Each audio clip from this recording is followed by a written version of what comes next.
12 मार्च अभी बीता है।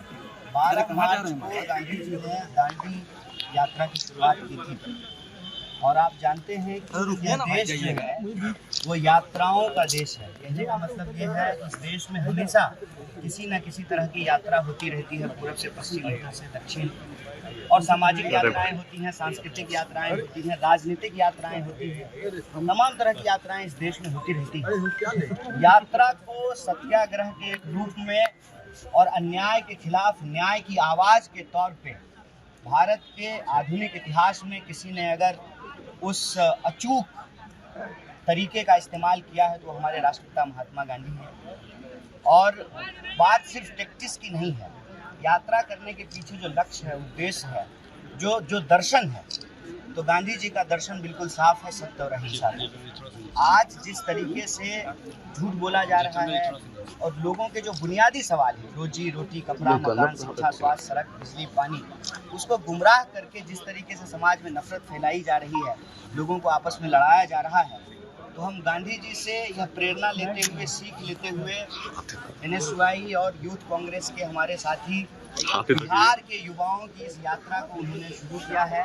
और यह बिहार के विभिन्न जिलों से होते हुए जो सबसे बड़ा सवाल है, पलायन का सवाल, नौकरी का सवाल, और नौकरी सरकार चूंकि दे नहीं पा रही है, इसीलिए बिहार के समाज को जो नफरत की आग में जलाने की कोशिश की जा रही है, जो उन्माद फैलाया जा रहा है, इन चीज़ों को ध्यान में रख करके यह यात्रा निकाली गई है। इस यात्रा का उद्देश्य बिल्कुल साफ है, सबको शिक्षा, सबको काम, हर बिहारी को बराबर का आत्मसम्मान, हिंदू हो या मुसलमान, सबको मिले बराबर का आत्मसम्मान। इस संकल्प को लेकर के हम चल रहे हैं। और आज जब बापू की धरती पर खड़ा है, जो पिहरवा आश्रम में तो हमारे मन में यही संकल्प है, रघुपति राघव राजा राम, पतित पावन सीताराम, ईश्वर अल्लाह तेरो नाम, सबको सलाम। बीपीएससी छात्रों को लाठी से मारा गया, आप कहीं न कहीं युवाओं के मुद्दा उठा रहे हैं, थोड़ा बीपीएससी छात्रों पर क्या एड्रेस करते हुए कहिएगा। देखिए, बात बीपीएससी की हो या बात इस प्रदेश में, देश में किसी भी परीक्षा की हो जी, आज प्रश्न पत्र लीक होना बिल्कुल आम बात हो।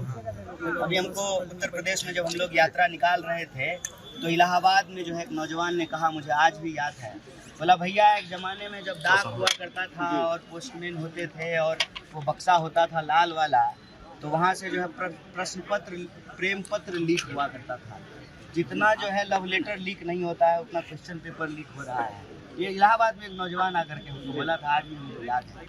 कोई एग्जाम बता दीजिए जिसमें धांधली नहीं होती हो या जिसको लेकर के लिटिगेशन में नहीं जाना पड़ता है, कानूनी विवाद होता है, विद्यार्थी जो है महीनों संघर्ष करते हैं, फिर भी सरकार जो है, ये सरकार का अहंकार है कि उनकी आवाज़ को नहीं सुनती। मनु परमार जो है, उन पर बहुत सारे केसेस हुआ है, लेकिन इस्तीफा नहीं देते हैं, वो गुजरात से हैं।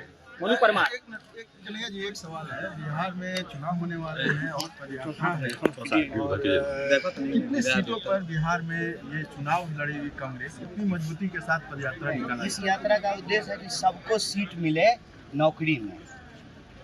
किसको सीट मिलेगा विधानसभा में और लोकसभा में, उसके लिए यात्रा नहीं। सबको सीट मिले नौकरी में, जो पढ़ लिख लिया उसको दफ्तर में सीट मिले, उसके लिए यात्रा है। तो आपसे भी मेरा निवेदन है, ये यात्रा का जो उद्देश्य साफ साफ है कि हम पलायन के सवाल को उठा रहे हैं। और पलायन क्यों होता है, उन वजहों को उठा रहे हैं, शिक्षा की कमी से, रोजगार की कमी से, स्वास्थ्य की कमी से। और यह जब सरकार दे नहीं पाती है, इसीलिए समाज को लड़ाती है, उन्माद फैलाती है, इसीलिए जो है लोगों को भड़काया जाता है। तो बिहार को अगर बेहतर बनाना है तो बिहार की जो युवा शक्ति है उसको काम देना पड़ेगा, रोजगार देना पड़ेगा। अगर आप ये वीडियो YouTube पर देख रहे हैं तो हमारे चैनल को सब्सक्राइब करें और बेल आइकन को दबाना ना भूलें। अगर आप Facebook पर ये वीडियो देख रहे हैं तो हमारे पेज को लाइक करें।